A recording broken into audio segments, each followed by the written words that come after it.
ఒక గాడిద గుడ్డు. వాగ్దానాలు చూస్తే 2014లో ఎలక్షన్కు ముందు స్మార్ట్ సిటీలు 100 కడతాను. ఒక్క సిటీ అయినా ఆంధ్రప్రదేశ్లో కట్టారా, తెలంగాణలో కట్టారా? లేదు. ప్రతి ఒక్కరికి 15 లక్షలు ఇస్తాను. ఒక్క రూపాయి అయినా ఒక్క తెలుగోడికైనా ఇచ్చారా? లేదు. 3 ప్రత్యేక హోదా ఇస్తాను. 10 సంవత్సరాలు అయిన తర్వాత ప్రత్యేక హోదా ఇచ్చారా? లేదు. 4 పోలవరం కడతాము, కంప్లీట్ చేస్తామన్నారు. కంప్లీట్ చేశారా? లేదు. 5 అమరావతిని క్యాపిటల్గా కట్టి చూపిస్తాం అన్నారు. చంద్రబాబు నాయుడు, పవన్ కళ్యాణ్ ఆయన పాట పాడారు. అమరావతి 10 సంవత్సరాలు అయి 11వ సంవత్సరం ఇప్పటికైనా క్యాపిటల్ కట్టారా? ఒక ఆయన 3 క్యాపిటల్ అని డ్రామా ఆడాడు. చంద్రబాబు నాయుడు, మోదీ, పవన్ కళ్యాణ్ అమరావతి క్యాపిటల్ అని డ్రామా ఆడారు. 6 స్టీల్ ప్లాంట్కి 1,00,000 కోట్లు నిధులు ఇస్తామన్నారు. ఇచ్చారా? లేదు. 7 2 కోట్ల ఉద్యోగాలు, 20 లక్షల ఉద్యోగాలు ఆంధ్రప్రదేశ్, తెలంగాణకి ఇస్తానన్నారు సంవత్సరానికి అంచనాగా. అంటే 2 కోట్లు 10 సంవత్సరాల్లో 200 ఉద్యోగాలను ఇచ్చారా? లేదు. 8 మన డబ్బు ఈ 10 సంవత్సరాల్లో 5 లక్షల కోట్లు ఆంధ్రప్రదేశ్ నుండి, 5 లక్షల కోట్లు తెలంగాణ నుండి పన్ను రూపంగా 10 లక్షల కోట్లు దోచుకొని మనకి వాళ్ళు తిరిగిచ్చిందంతా 2 లక్షల కోట్లు. మిగిలిన 8 లక్షల కోట్లు ఎక్కడికి వెళ్ళాయి? గుజరాత్ నిర్మాణానికి వెళ్ళాయి. 9 క్యాబినెట్ పొజిషన్లు, దాదాపు 10 పొజిషన్లు ఇస్తానన్నారు. ఈరోజు పనికిమాలిన 2 పొజిషన్లు ఇచ్చారు. పడిపోతున్న ఎయిర్లైన్స్. ఇలాగ చెప్పుకుంటూ పోవాలంటే 100 వాగ్దానాలు చేశారు బీజేపీ. 2014 మేనిఫెస్టో చూడండి. అమెరికన్ డాలరు రూపాయితో ఈక్వల్ చేస్తామన్నారు. ఆయన ప్రధానమంత్రి అయినప్పుడు $1 56 రూపాయలు. ఇప్పుడు డాలరు 86 రూపాయలు. అంటే 33% పడిపోయింది. 10 ప్రపంచ దేశాలన్నీ అమెరికా వీసాకి క్యూ కడతారన్నారు, మన ఇండియా వీసాకి. ఒక్కడు రాట్లేదు సరికదా. ఉన్న కంపెనీలన్నీ ఇండోనేషియా, చైనా, ఇతర దేశాలకు వెళ్ళిపోతున్నాయి. 14 ప్రధానమంత్రులు చేసిన అప్పు సంవత్సరానికి 1,00,000 కోట్లు. నరేంద్ర మోదీ గారు చేసిన అప్పు నెలకి 1,00,000 కోట్లు. 12 ఆంధ్రప్రదేశ్ అప్పు 10 లక్షల కోట్లు దాటింది. తెలంగాణ అప్పు 10 లక్షల కోట్లు దాటింది. 2 రాష్ట్రాలు వడ్డీ కట్టలేని పరిస్థితి. 13 2014లో వచ్చినప్పుడు మట్టి ఓదత్తులు పట్టుకొని పునాదులు తవ్వారు. 2025లో వచ్చినప్పుడు పవన్ కళ్యాణ్కి చాక్లెట్ ఇచ్చి వెళ్ళిపోయారు. ఇంకెన్ని చెప్పాలి? కానీ వీళ్ళేమంటారు? ఆ లోకేష్ కుర్రాడు, అనుభవం లేని కుర్రాడు అంటాడు, మన ప్రధానమంత్రి ఒక 100 మిసైల్తో సమానం పాకిస్తాన్కి. ప్రధానమంత్రి అట 100 మిసైల్స్తో సమానం అట పాకిస్తాన్కి. పాకిస్తాను, చైనా, నేపాల్ మన దేశంతో ఆడుకుంటున్నాయి. చైనా ఏమో మొత్తం బోర్డర్ అంతా ఆక్యుపై చేసేసింది.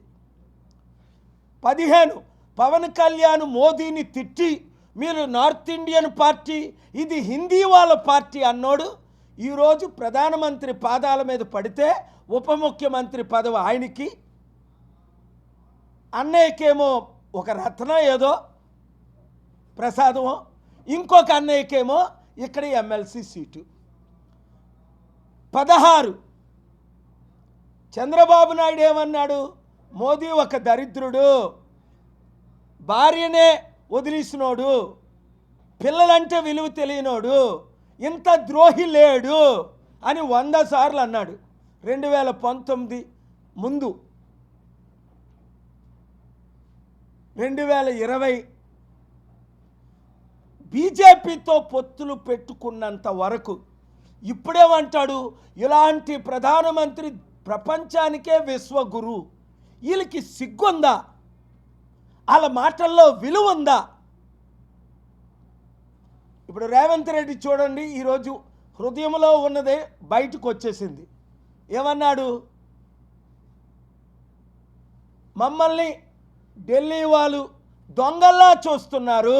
ఈరోజు ఆడిన మాటలు, నిన్న ఆడిన మాటలు, మమ్మల్ని దగ్గరికి రానివ్వట్లేదు, చెప్పులు కూడా దోచుకుంటావని. ఒక సీఎంగా నాకు అపాయింట్మెంట్ ఇవ్వట్లేదు, నన్ను గజ దొంగలుగా చూస్తున్నారు, మా తెలంగాణ వారిని నీచులుగా చూస్తున్నారు అని అన్నాడా లేదా ఆయన? అంటే ఇక్కడ చంద్రబాబు నాయుడు మోదీ పాటలు పాడుతున్నాడు. ఎందుకు అంటే 52 రోజులు మోదీ అమిత్ షాలు జగన్ ద్వారా చంద్రబాబుని జైల్లో పెట్టినందుకే కదా. ఇప్పుడు నోరిప్పితే ఓటుకు నోటు కేసులో చంద్రబాబుని రేవంత్ రెడ్డిని జైల్లో పెడతారనే కదా. ఎందుకు ఈ దరిద్రం మన తెలుగు రాష్ట్రాలకి? ఆ రోజు తెలుగుదేశం పార్టీ స్థాపించిన మహానాయకుడు ఎన్టీ రామారావు ఇందిరాగాంధీనే ఉడికించాడు 1983లో 202 సీట్లు గెలిచి. ఆ రోజు పివి నరసింహరావు ప్రధానమంత్రిగా ప్రపంచాన్ని వణికించాడు. ఈరోజు మన గతి అమ్మా నాయనా అని భిక్షం అడుక్కుంటున్నారు ఈ ముఖ్యమంత్రులు, 2 రాష్ట్రాల ముఖ్యమంత్రులు. ఒకలేమో పొగడతో నింపుతున్నారు, ఇంకొకరేమో భిక్ష వేసుకున్నా డబ్బులు ఇవ్వడం లేదు. చూడండి, 3 రోజుల క్రిందట అమెరికన్ వాషింగ్టన్ డీసీలో నా సమిట్ చూశారు. ఎవరు అటెండ్ అయ్యారు? 10లో పెద్ద మందిలో 9 మంది వచ్చారు. ఆ ఫోటోలు చూడండి.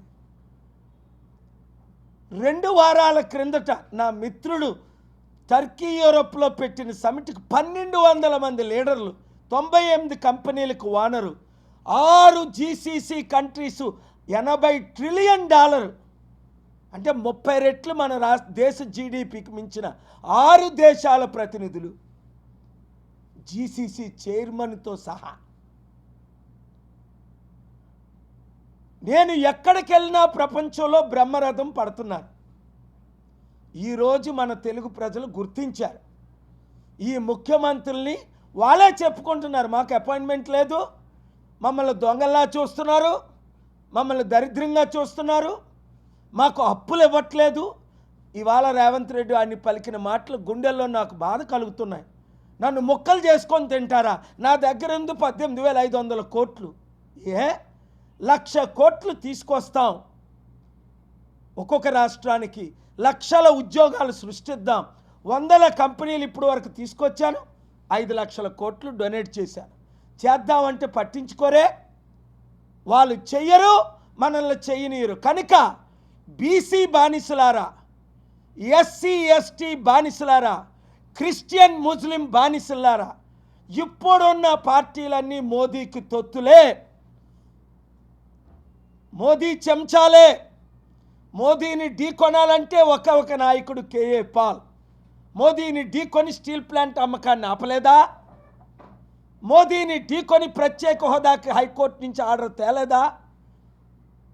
మోదీని ఢీకొని ప్రపంచమంతా సమిట్లు పెట్టి మన సత్తా నవంబర్ 23 లాస్ట్ ఇయర్ లాస్ ఏంజలస్లో చూపించలేదా? ఇప్పటికైనా మనోనేత్రాలు తెరవండి. 7569441275 గ్రూపులు పెట్టండి. తణుకైతే తణుకు, గుంటూరు అయితే గుంటూరు, కరీంనగర్ అయితే కరీంనగర్ గ్రూపు స్టార్ట్ చేసి 100,000 మందిని చేర్చండి. ఎందుకంటే ఇప్పుడున్న పార్టీలందరినీ, అన్ని పార్టీల్ని ప్రజలు తిరస్కరిస్తున్నారు. మార్పు రావాలి, ఆ మార్పు మనమే తేవాలన్న నిర్ణయంతో ప్రతిరోజు 1000 మంది జాయిన్ అవుతున్నారు. Thank you very much. ఈ వీడియో అందరికీ షేర్ చేయండి.